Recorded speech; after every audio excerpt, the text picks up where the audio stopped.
Your words, they seem so small, so fleeting. A casual comment, a rushed response, a frustrated sigh. What do they matter? More than you know. For in your mouth lies power to build kingdoms or burn them to the ground. And your wife's heart is the kingdom most affected by your words.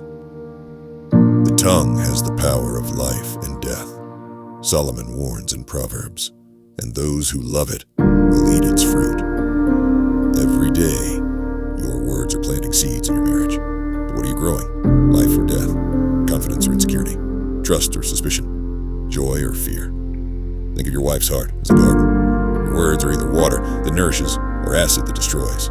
And make no mistake, she remembers. That cutting remark 5 years ago still echoes. That careless comparison to another woman still stings. That dismissive tone when she shared her dream still discourages. Because words create worlds. God spoke creation into existence. Jesus is called the Word made flesh. Language doesn't just describe reality, it shapes it. And no reality is shaped more by your words than your wife's self-perception. Consider Peter's warning.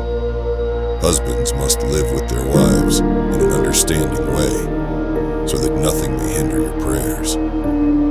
God takes your words so seriously that He links them directly to your spiritual connection with Him. Your vertical relationship suffers when your horizontal words wound. This isn't about flattery or false praise. It's about wielding your verbal power with wisdom, intention, and care.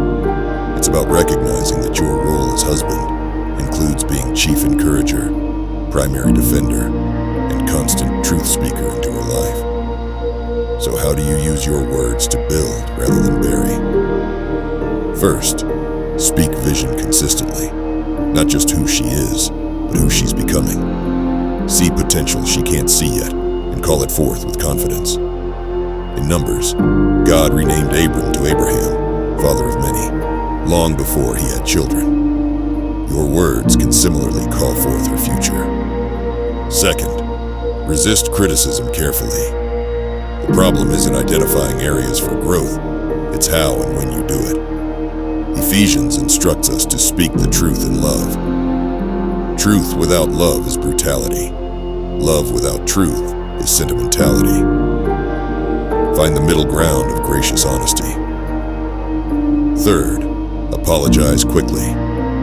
Nothing heals word wounds faster than genuine, "I'm sorry." Not, "I'm sorry you felt that way, but I was wrong to say that. Please forgive me." These words don't diminish your leadership. They establish it on humility rather than pride. Fourth, affirm specifically. Generic compliments fade. Specific affirmations stick. Don't just say, "You look nice." Say, "That blue brings out the depth in your eyes." Don't just say, "Good job with the kids." Say, "The patience you showed with our son today was exactly what he needed." Fifth, listen completely. Sometimes the most powerful words are the ones you don't say, creating space for her to be fully heard. Job's friends were most helpful before they opened their mouths. Be slow to speak, quick to listen, especially when she's vulnerable. Sixth, bless publicly.